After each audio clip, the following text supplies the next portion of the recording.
What's going on, everybody? Oh my gosh, I so much love these Rapid Fire Wednesdays.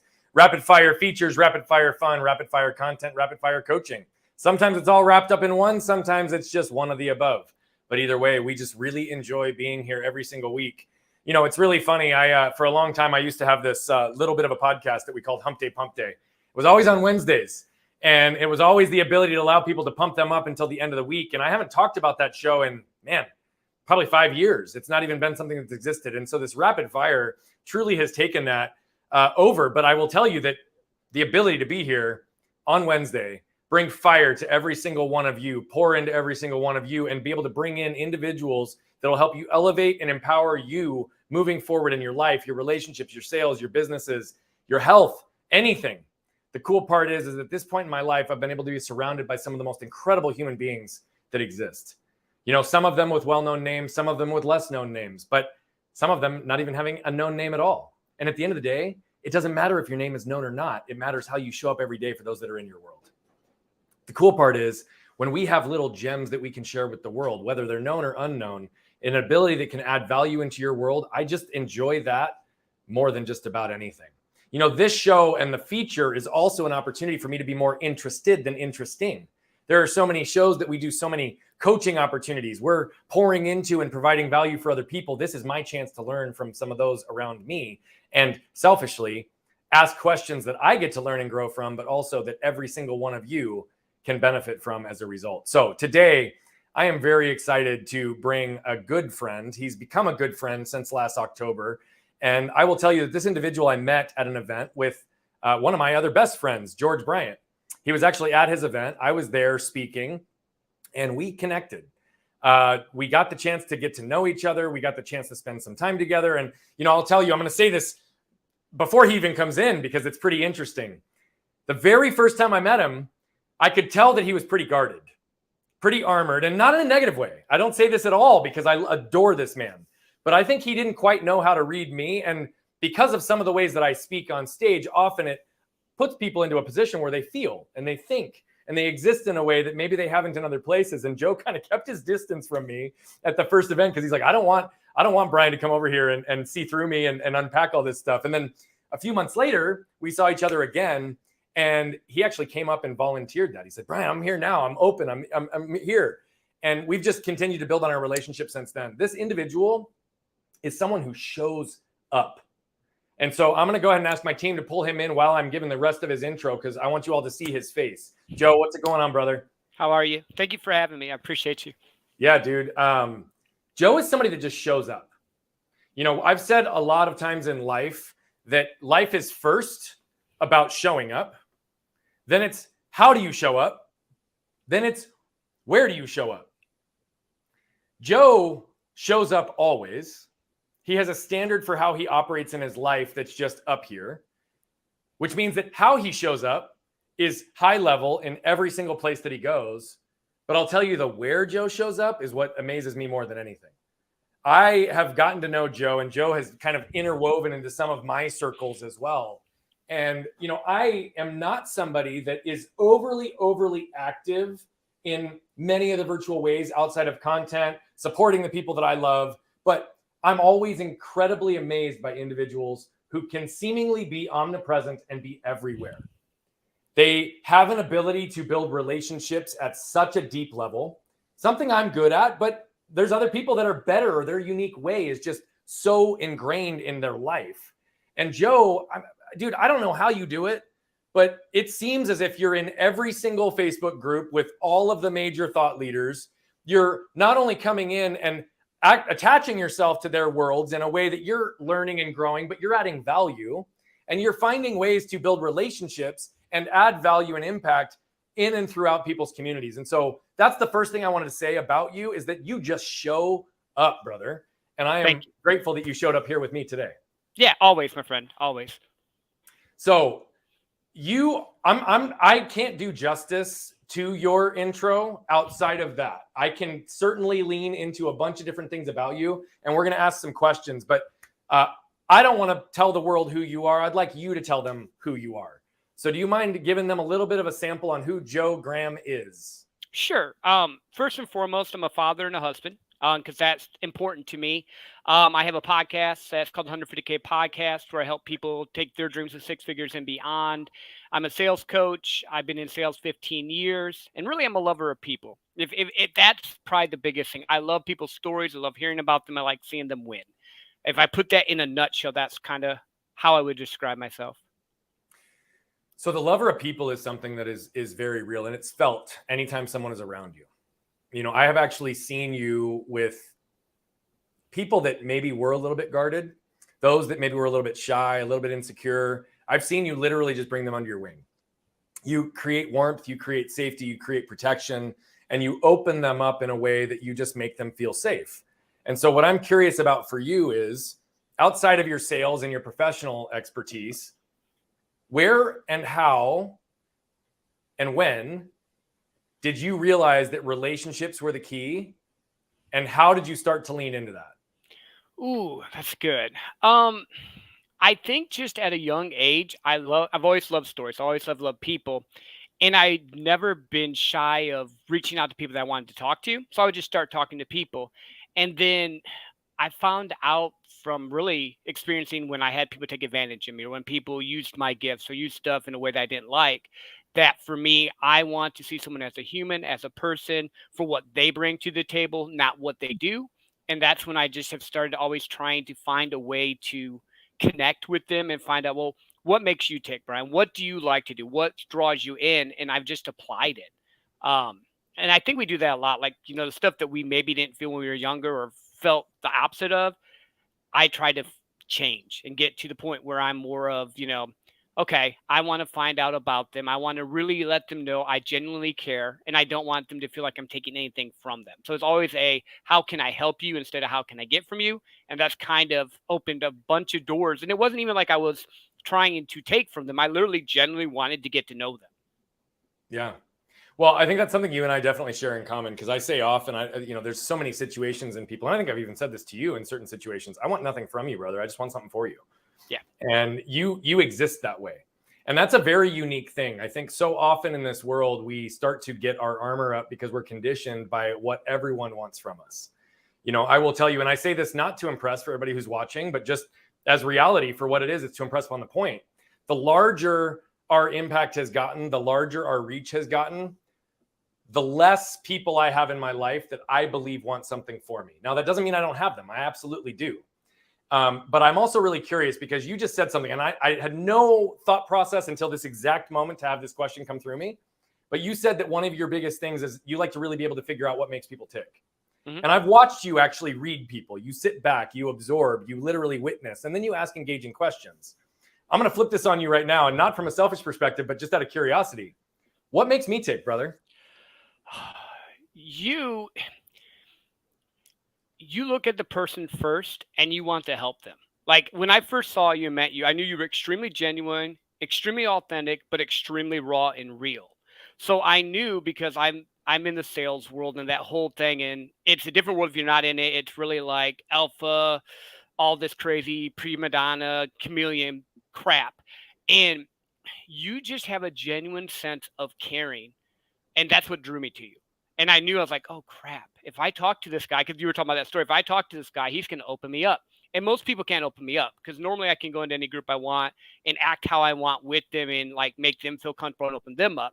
But I'm like, crap, he's 100% authentic. This isn't going to work if I can't control this. Don't take that wrong. That was my first thought. But then after you did your talk and after you did all this stuff, I'm like, I need people like Brian in my life. So that's when I reached out and had you on the show and just did a bunch of stuff. Yeah.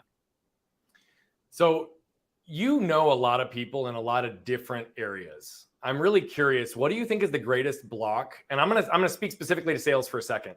What do you think is the greatest block for individuals who are in sales of any capacity, whether they're an entrepreneur that has to sell and grow their own business, whether they're in a direct sales role, whether they're in a supporting sales role? What do you think is the biggest block that most people experience in really being able to, one, connect with their buyers and the people they want to serve, and two, actually effectively grow their business with a sustainable pipeline focused on relationships? Like, where are those failure points? What do you typically see? I know you train and coach a lot of people in sales specifically. So what are those common threads? In the beginning, they're trying to pitch a product instead of hear the problem. So they'll have a product, service, whatever that they want to sell, and they'll just tell you all the good things about it, but they don't know if you actually need it. As it goes along, they get so used to what works for them, they're not learning and growing and adapting to how the market's changed. And then thirdly, a lot of people in sales and in business have the idea of loving it, but are afraid to put the work in to get to where you need to be. Because if you don't have all those three things in there, you're going to fail. There's just no way around it. Do you see any differences in B2B versus B2C sales? Yes. B2B is a lot easier to be relationship-wise because you're going to be going back to them and talking to them more. A lot of B2C people miss the fact that, yeah, you might get a quick transaction, but if you don't take care of them, they're going to tell all their friends that you didn't take care of them. But if you can shift that and you can change that to where you're taking care of them even in B2C, word of mouth is crazy good. Like I think our friend George says 86% of all sales comes from word of mouth. Well, if you don't treat them well, that word of mouth works the same way, except for that's probably about 95% because our culture is more negative than positive. So, yeah, I think B2B is easier because you're reaching back out and talking to people more and more for me. But, like, you can do it either way. But relationships is always the key. Yeah. So I was 15 years in risk management and employee benefits consulting, right? So I was heavily in the B2B space. I was in the B2B space. We worked with organizations, typically 50 million up to 5 billion was the largest client that I had. So we were dealing with people in different situations. And in a lot of the B2B situations, particularly in the more sophisticated sales or product placements that exist, there's multiple buyers. Yep. And so when there's multiple stakeholders and multiple buyers, what and how would you advise people to focus on that type of a selling dynamic, where and how they can effectively integrate, set the standard, and build relationships in a holistic way? Because it's a different sale. Yeah. Well, and it really depends on what you're selling, how many people you're dealing with. And you need to know their pain points and all. So if I'm talking to like a CFO, they may be more worried about the financial ramifications of it compared to like an IT guy who wants the functionality. So I need to balance and find out what is their problem, what is their pain point, and how can I help them? Because people buy 95% on pain, 5% on pleasure. So if you can solve a problem for them, you're good, but you have conflicting problems because the finance person has a budget they got to stick into. The IT guy might want to have all these bells and whistles, but they can't afford it. So you got to kind of come to a happy medium. Then if you get the owner in that just wants something done and is frustrated and they have a different personality type, it's a big gambit. So it's really reading your customers, learning what they need, finding what their problems are, and then creating a story, or like George says, customer journey, where we take them along the path of how we can help them be successful with what they're doing. Wait, so are you saying that we should make sales about them, not about us? It's 100% about them. Like I make so much money off of making it about them and not making it about me. Like if you're talking more than your prospect is talking or your client, you lose. Yeah. Yeah. By the way, I obviously that was a cheeky comment because I think that's obviously one of the big failures. The thing is too, and I want to go one more path down this area, and then I want to kind of change the subject completely. You talked about B2C, so I'm guessing that you're not a big fan of like cold DMing your pitch to people. No, yes and no. So here's the thing. No, I asked the trick question because I want to see where do you go with this. So here's the thing. I reach out to them and find out about them. I don't cold DM you my pitch. Like say you send me a Facebook friends request, I'll reach out to go, hey, Brian, thanks for connecting with me. You know, what drew you to my page? Tell me a little bit more about you. Or if I know you have business, tell me a little bit more about your business. I don't bring up what I do because they've reached out to me. Now, if I'm reaching out to them, I know they have a business or something. I'm like, hey, Brian, I see that you're in the coaching space. I just wanted to introduce myself, say hello, get to know you a little bit better. Tell me a little bit about your business. Just want to see if we maybe can work together. That's it. Yeah. I'm not pitching them. I want to connect with them and build a relationship so that later on, if there's something we can do together, great. If not, I just make a friend. Yeah. I love that, Joe. You know, what I also really like about what you said is that our negative brand, our negative impression can have greater impacts in our business than even the positive referrals. Yeah. And I will tell you, this is one of the lessons I learned early, and I'm really grateful that we did. You know, I'll say that in a coaching space, we had a course that we invested almost 50 grand in, building the structure, getting the technology in place, doing all these things. And it went live July of 2020. We never sold it.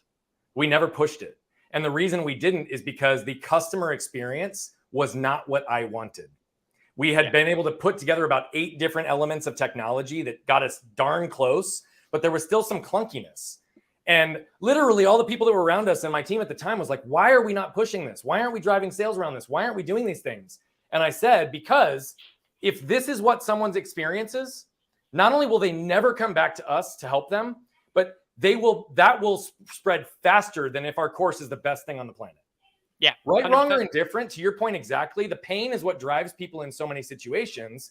And so if they have a horrible, clunky experience, everybody's going to know about it. So we went back to the drawing board. We literally completely reinvented it. We put it into a new platform. Now it's technically been live since January, but we haven't really pushed it or promoted it because the same thing was true. There was one major missing piece, despite everything we put in place, that eliminated it from being a world-class experience, that made it very easy for the user. And in a self-guided journey around personal and self and all these development areas, the last thing I want is their process to be clunky in a way that will distract from their energy and focus around themselves. Yeah.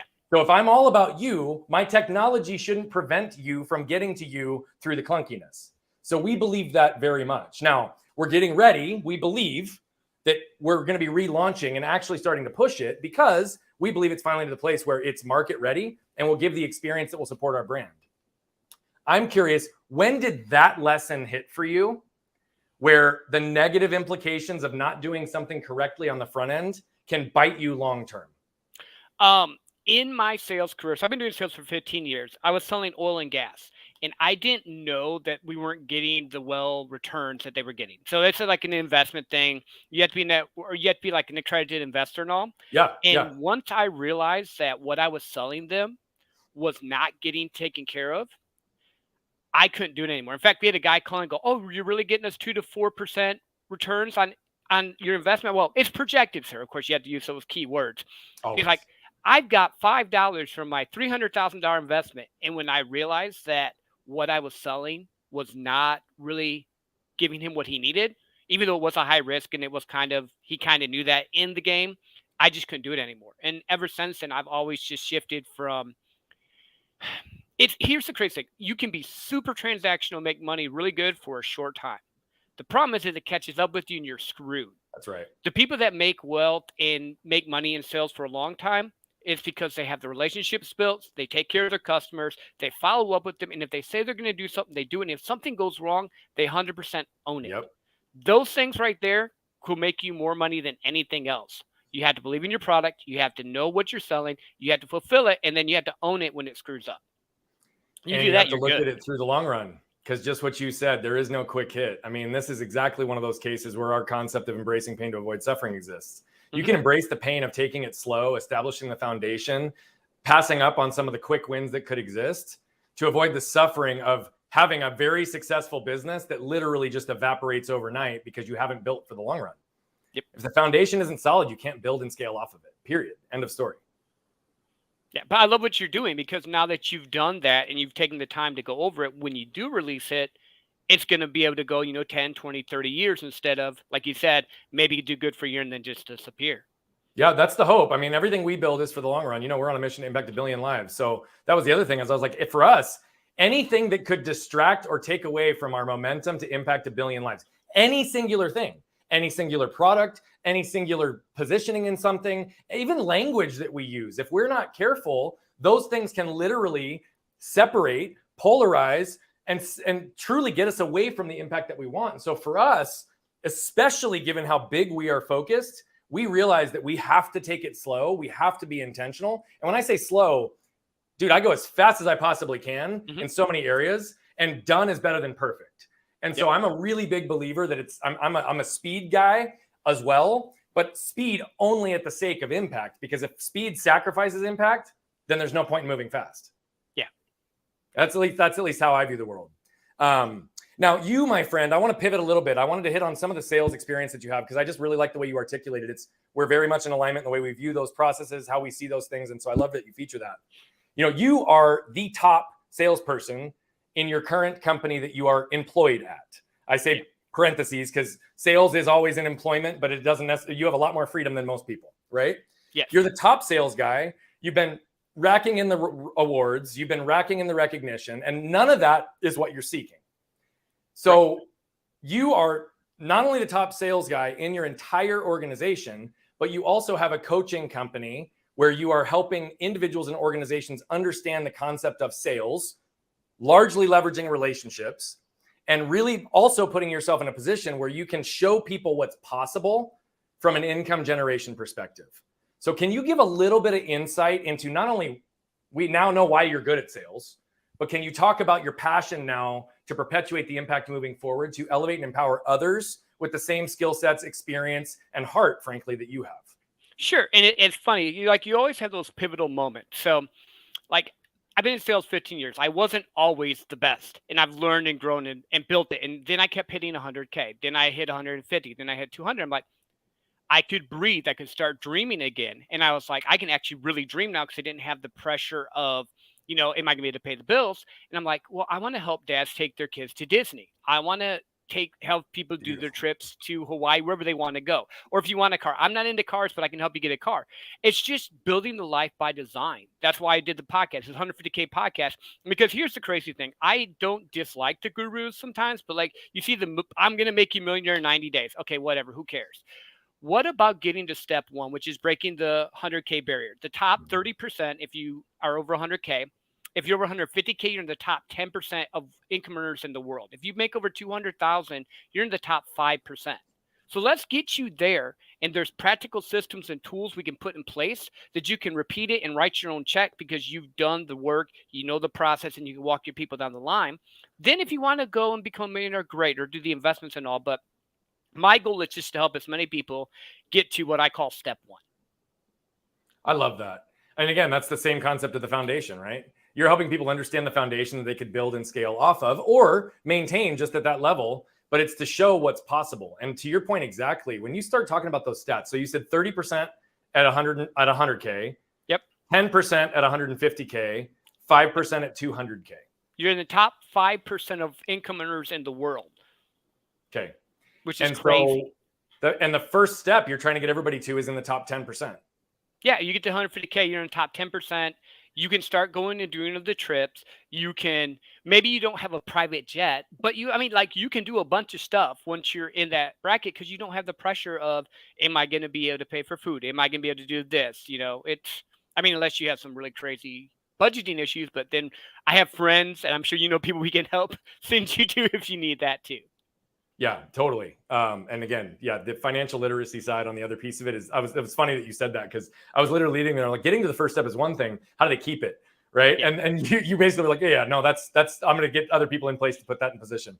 Yeah. Know what you're good at. Don't try to do something you're not. Yeah, that's right. That's right.